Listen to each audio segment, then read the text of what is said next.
Sí, probablemente la obra de animación fetiche de todos los gordos analistas de anime. Eso sonó bastante peor de lo que esperaba. Pero ¿qué quieren que haga? Es sencillamente una obra maestra. Satoshi Kon es un genio en una carrera tan corta como director. Consiguió consagrarse con 4 películas y una serie de animación que son clásicos de culto. Quizás algún día haga una serie de retrospectivas profundizando en cada una de ellas. ¿Quién sabe? A primera impresión parecía difícil traer algo nuevo sobre la mesa. Ya todo el mundo vio Perfect Blue, ya todo el mundo vio gente hablando de Perfect Blue, y ya todo el mundo vio gente hablando sobre gente hablando de Perfect Blue.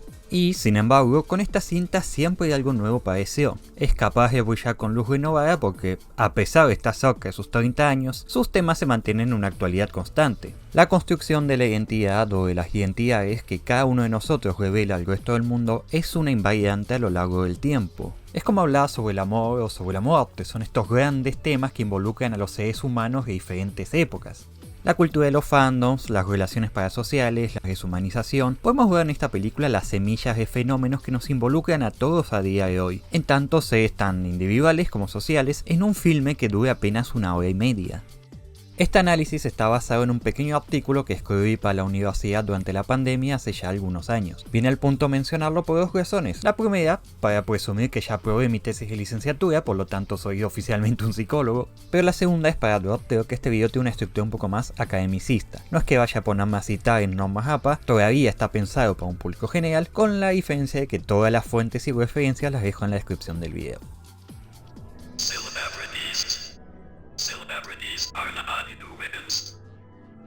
Lo que están viendo ahora mismo son cintas recopiladas momentos antes de la muerte de Ricardo López, un fanático obsesivo de la cantante islandesa Björk, luego de mandarle un bonito regalo a su ídola en forma de bomba de ácido sulfúrico. Su objetivo, que la bomba estalle y la desfibrase por completo, solo para convertirse él en el hombre que le cambió la vida. Este plan violento empezó a formularse luego de que el uruguayo le llega la noticia de que la cantante estaba saliendo con un hombre afro-británico, rompiendo así la ilusión de que era una mujer, por decirlo de alguna manera, sacra y pura, obviamente en el contexto de los delirios de una persona que no está en sus cabales.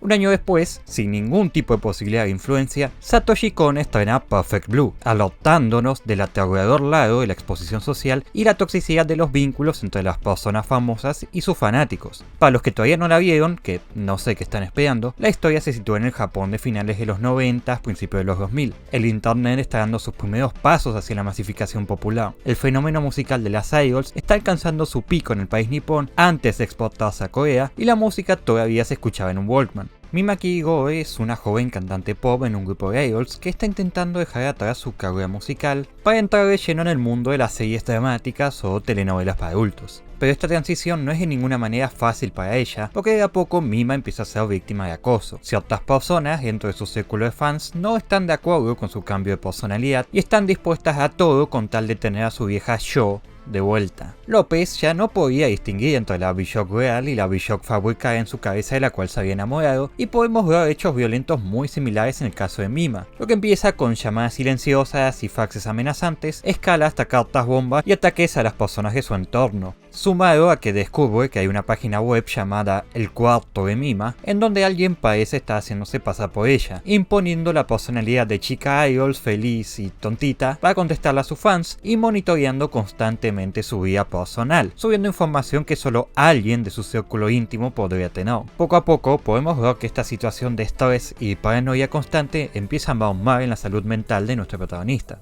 Casualmente es por estos años que el doctor en psicología John Zuller intentaría fundar, con modesto éxito de deseo, una nueva disciplina llamada ciberpsicología, intentando estudiar los fenómenos psicológicos producto de la interacción humana con la tecnología y más específicamente el internet.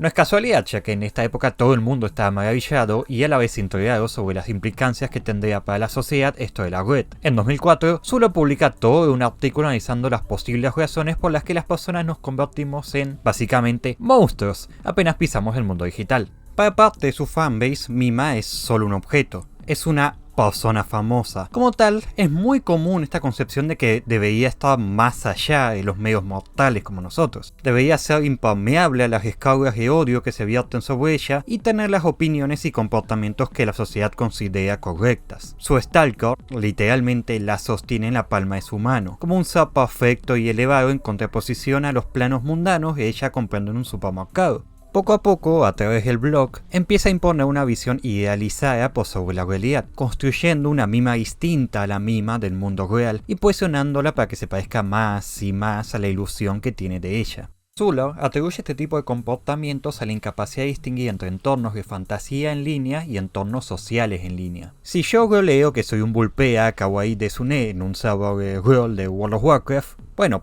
pasa. Si lo hago en LinkedIn, ahí tenemos un problema. Es lo que él define como imaginación disociativa, y sin embargo es cierto que estos casos son más bien extraños. Ya de base tiene que haber una persona con problemas para tenerse al principio de realidad. Lo que a mí me interesa, y me fascina a partes iguales, es un fenómeno en el que cualquier persona puede caer. Hablemos del anonimato en internet.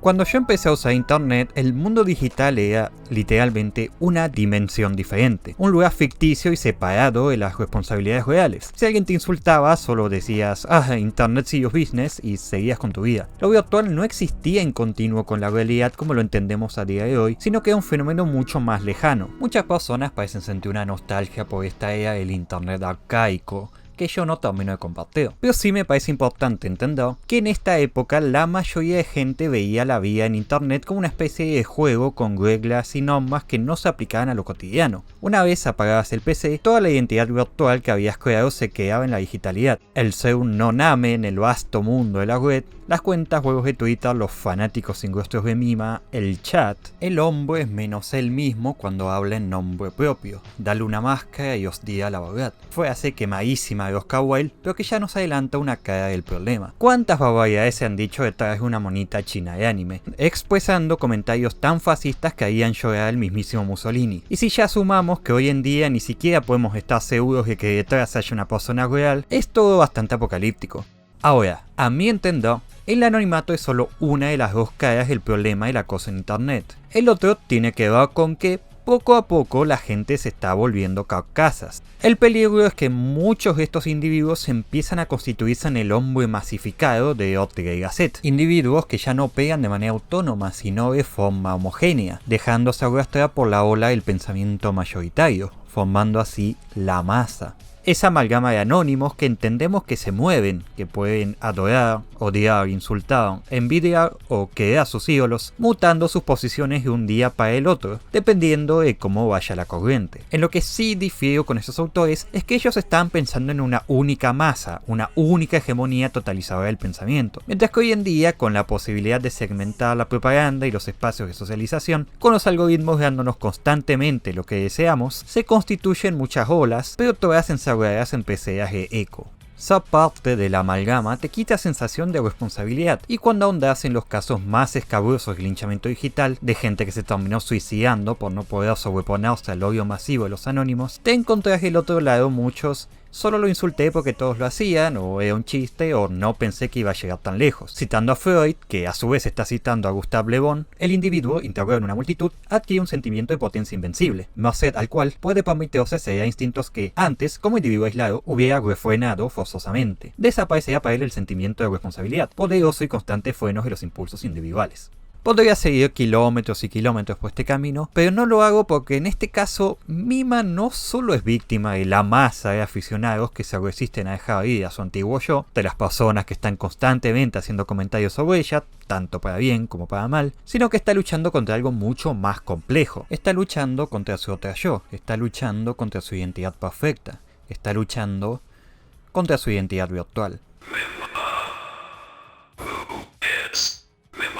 ¿Es Mima la misma persona que se presenta de cara al público como una feliz cantante pop, como una actriz de series para adultos o como una persona famosa en general? ¿O solo es ella realmente de cara a la gente de su círculo de confianza? ¿Y si solo es ella misma cuando se encuentra a solas? ¿Cuál es la auténtica Mima? Estas preguntas no tienen por qué quedarse en el mundo del cine. Una de las partes más terroríficas y a la vez más fascinantes de nuestro siglo es que todos tenemos una especie de pequeña plataforma publicitaria en cada una de nuestras redes sociales. Nosotros elegimos qué hacer con nuestra personalidad en la red, qué cara le mostramos a la gente, de qué fotos subimos, qué gustos e intereses hacemos públicos y de qué logros nos enorgullecemos. Nuestra identidad virtual es puramente artificial y premeditada. El problema sucede cuando estas personalidades ficticias que creemos que podemos controlar a nuestro antojo empiezan a resquebrajarse y escapar de nuestro control. Como le ocurre a Mima, la línea entre lo que mostramos y lo que somos se vuelve cada vez más confusa. Ella, al intentar realizar un cambio radical en su imagen, termina provocando una avalancha de odio en su contra. La nueva estética de su personalidad no agradó a sus más peligrosos fanáticos. Hoy más que nunca parecía que la forma en que los demás nos perciben virtualmente importa más que lo que nosotros mismos podamos saber en nuestra vida personal. La personalidad online poco a poco está empezando a volverse una cárcel para nosotros. ¿O no han visto a los influencers de productividad inventando rutinas cada vez más estúpidas para sentirse en control de su tiempo? El fenómeno de la Stradwife, que no pueden ni mirar a otro hombre sin que una catáloga de bonobos las trate de prostitutas. Lo interesante de las redes sociales es que ahora todos tenemos este pequeño espacio de minifama en que se nos expone frente a un público virtual, donde somos juzgados constantemente por familiares, amigos o hasta por gente desconocida. Y es necesario reflexionar cómo eso repercute en nuestra personalidad. La mera presunción o sospecha de que alguien va a estar viéndonos ya produce este efecto. Cuando hago estos videos tomo decisiones todo el rato, cómo me visto, qué iluminación pongo, cómo decoro el fondo, qué tanto dejo ver de mi vida personal, qué léxico uso, dependiendo si quiero sonar más formal, más intelectual o más divertido.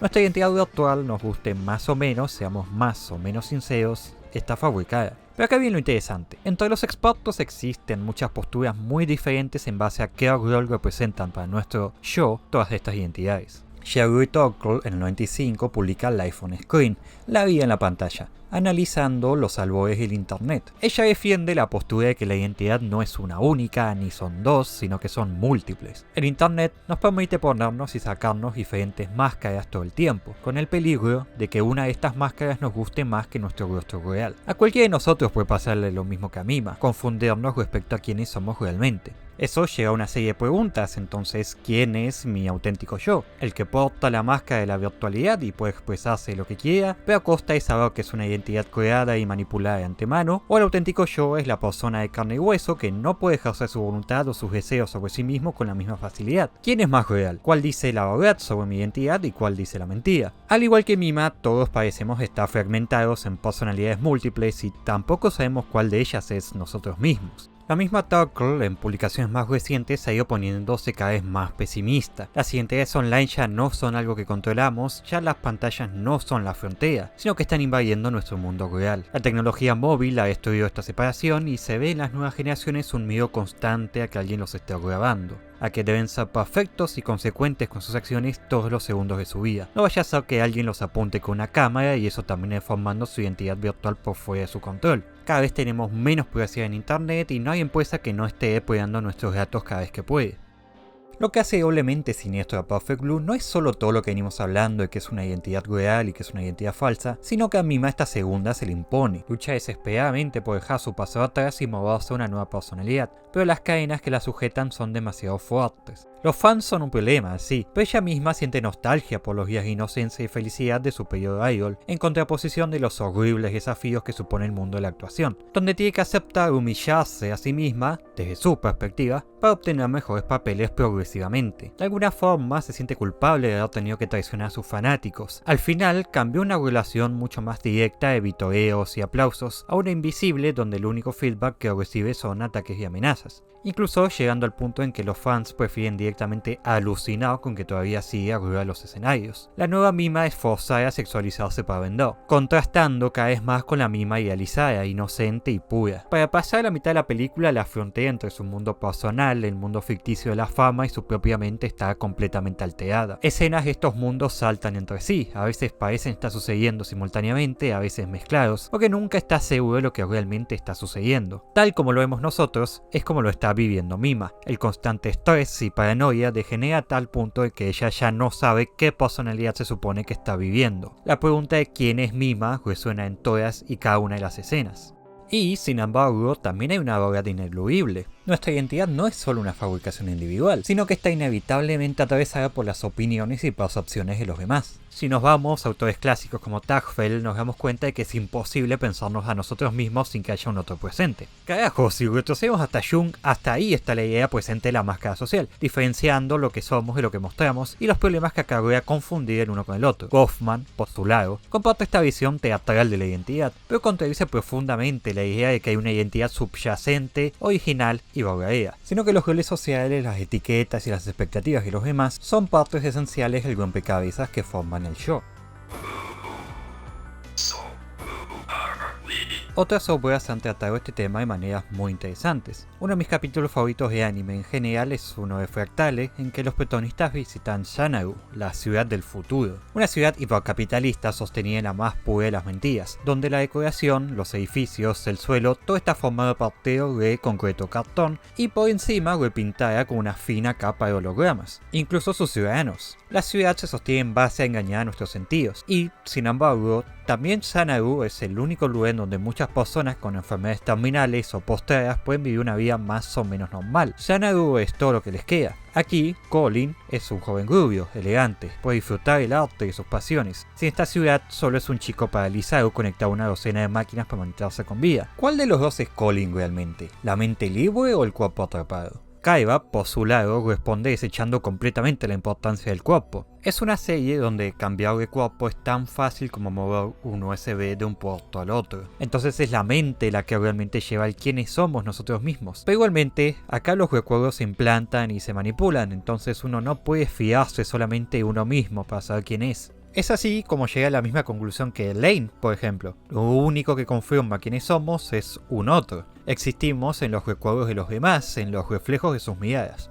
Entonces, ¿solo hay que dejarse llevar por la opinión de los demás? Bueno, Perfect Blue nos está advirtiendo sobre por qué eso no es una buena idea. Vivir solo para encajar en un molde que te prepara en un montón de desconocidos puede ser realmente enloquecedor. Además, no es lo mismo un montón de extraños que creen que te conocen a las personas con las que tenés un vínculo profundo y verdadero. Mima al final no tiene realmente a nadie así. Ella está totalmente sola. Su agente solo parece que da dinero, sus excompañeras están concentradas en su carrera y Grumi, bueno, no les quiero arruinar la película a quienes no la vieron. Así que Kigoe Mima, con el pasar del tiempo, finalmente es capaz de reconocerse a sí misma. Eligió el camino que ella quería, no el que los demás querían para ella, por más que haya sido un camino difícil y lleno de sufrimiento. Así puede sonreír frente al espejo, porque ella es real, ella es auténtica, ella es Mima.